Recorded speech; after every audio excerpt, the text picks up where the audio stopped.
हम तुम्हारे। आप रोज कहो ठाकुर हम आपके, आप हमारे। अच्छा विचित्र बात ये, हम लोग सोचते हैं कि हमसे बड़ा कोई धर्मात्मा है ही नहीं, सामने वाला तो बिल्कुल नहीं, अपने आप को ही धर्मात्मा, पड़ोसी को बिल्कुल नहीं, ये तो अधर्मी आदमी। ऐसा नहीं, हमें लगता है कि हम धर्मात्मा हैं। देखो जो व्यक्ति डूब जाता है वो फिर चिल्ला नहीं पाता। हाँ जी या ना जी? कोई नदी में डूब गया हो फिर वो चिल्लाता है कि बचाओ? नहीं, जो डूबता नहीं है, केवल गर्दन तक पानी में रहता है, बीच बीच में निकलता रहता है, वही कहता है बचाओ। हाँ जी या ना जी? उसी प्रकार जो भक्ति को पा जाता या जो भगवान का हो जाता फिर वो कह नहीं पाता, उसकी आंखें, उसकी वाणी, उसका स्वभाव अपने आप बताने लगता कि ये भगवान का हो गया है। और जो होता नहीं है वो चिल्लाता। कई लोग हमें मिलते, बोले महाराज जी हम तो रोज भजन करते दिन भर। भैया तुम दिन भर भजन करते तो हमें बता ना पाते, क्योंकि जो करता है वो कह नहीं पाता। उसका स्वभाव, उसका आचरण, उसकी वाणी, उसके सिद्धांत, उसकी क्रिया, उसका नियम अपने आप बताने लगता कि ये ठाकुर का हो गया, ठाकुर इनके हो गए, ये राम जी का हो गया, राम जी इनके हो गए। इसलिए विष्णु पादोदकम पीत्वा, आप अपनी भक्ति को दृढ़ बनाना चाहते हो तो आज की कथा का विष्णु पादोदकम पीत्वा, भगवान श्री हरि के चरणामृत को जीवन में उतारो, प्रतिदिन पान करो। अंदाजा नहीं, हकीकत। अंदाजा अक्सर ठीक नहीं होता है महाराज, नियम टूट जाता। नियम टूटने का मतलब आप दृढ़ प्रतिज्ञ नहीं हो, दृढ़ संकल्पित नहीं हो। संकल्प ही सिद्धि है। 2-4 दिन तो खूब माला जपते, 5वें दिन सोते रहते, माला खुद उठाती, अब उठ जा भैया 11 बज गए। कई लोगों को सूर्य भगवान रोज जगाते हैं, उठ जाओ भाई साहब अब हम आ गए। 2-4 दिन तो बढ़िया नियम, नई नई भक्ति 9 दिन, घीसा पीटी 10 दिन। कई लोगों की भक्ति जो नई नई होती ना, अगर नई नई गोमुखी मिल जाए तो सुबह भी शाम भी लगे रहते, और कहो भैया चाय पी लो, 9-10 दिन तो बढ़िया, 11वें दिन पतो चलो कि माला गोदरेज में लॉक है। फिर दूसरी बात। हाँ, इसलिए याद रखिए, दृढ़ प्रतिज्ञ बनो। दृढ़ प्रतिज्ञ जानते हो? दृढ़ संकल्पित। डिगो मत, तूफान आ जाए, आंधी आ जाए, अरे हम कहते भैया भूकंप आ जाए, अपनी माला ना जाने पाए। वृंदावन के एक संत हुए पूज्य श्री रास बिहारी जी। वैसे नाम उनका कुछ और था,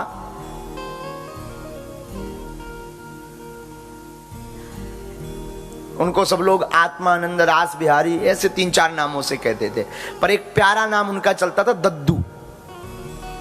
दद्दू एक ऐसी साधुओं की भाषा का नाम। वो यमुना उस पार रहते थे। एक ब्राह्मण ने उनको एक कथा बताई कि ब्राह्मण देवता एक नदी के उस पार शिवजी के मंदिर में पूजा करने जाते थे, पूजन रोज। तो गांव का चरवाहा जो गाय भैंस चराता था,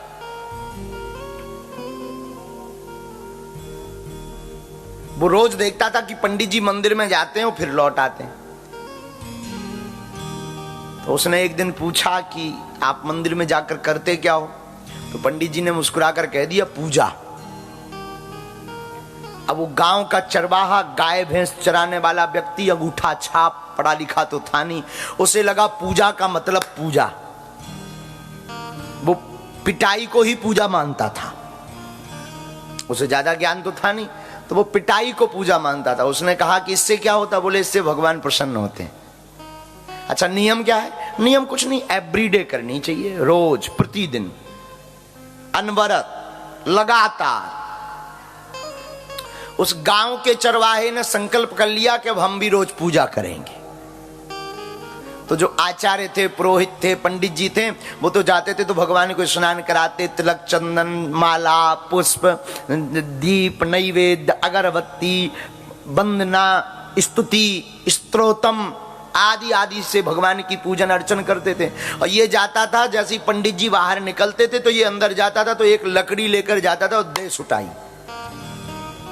रोज 4-5। एक बार बरसात हुई तो नदी में पानी आ गया, बाढ़ आ गई। तो पंडित जी ने सोचा कि अब बाढ़ बहुत ज्यादा है, भगवान हमको माफ करना, हम आज नहीं आ पाएंगे, कल पूजा करेंगे। तो वो पानी के नदी को देख करके भयभीत हो गए और पंडित जी ने दूर से ही प्रणाम किया, अब राम राम है, अब हम वापस जा रहे हैं। लेकिन वो गांव का चरवाहा आया, उसने देखा नदी में पानी है पर पूजा तो करनी है, बाढ़ है, बहुत पानी है, पर पूजा नहीं त्यागनी है, पूजा छूट जाएगी, भगवान रुष्ट हो जाएंगे, भगवान प्रसन्न नहीं होंगे, भगवान कृपा नहीं करेंगे। तो वो आई हुई नदी में बाढ़ के पानी में कूद गया और जैसे तैसे बहुत दूरी पर ठिकाने लगा, उसको किनारा मिला, लकड़ी मिली, उस पेड़ को पकड़कर, लकड़ी को पकड़कर पार गया, फिर पैदल चलकर मंदिर तक आया और मंदिर तक वही उसका रोज का नियम, उसने अपना वो उठाया डंडा और जैसे ही लगाने ही वाला था कि शंकर जी प्रकट हो गए। भगवान प्रकट भय, बोले बस भाई मांग क्या चाहते हो? तो बोले अच्छा एक बात बताओ, आज के दिन आप सबको दर्शन दे रहे क्या प्रत्यक्ष? रोज तो मूर्ति मिलती थी, पिंडी, शिवलिंग। तो शंकर जी ने कहा नहीं नहीं नहीं, आज स्पेशल तुम्हें दर्शन दिए। तो उस गांव के चरवाहे ने पूछा कि हमें स्पेशली क्यों दिए? बोले जो दृढ़ संकल्प तुम्हारा था वो उन पंडित जी का नहीं था, उन्हें भरोसा नहीं था कि अगर हम नदी में कूदेंगे तो बचेंगे या क्या होगा। उन्होंने कहा कि कल पूजा करेंगे, लेकिन तुम्हारी प्रतिज्ञा थी कि पूजा ना टूटने पाए, प्राण भले ही छूट जाएं। तो भगवान ने पिटाई को भी पूजा स्वीकार कर लिया।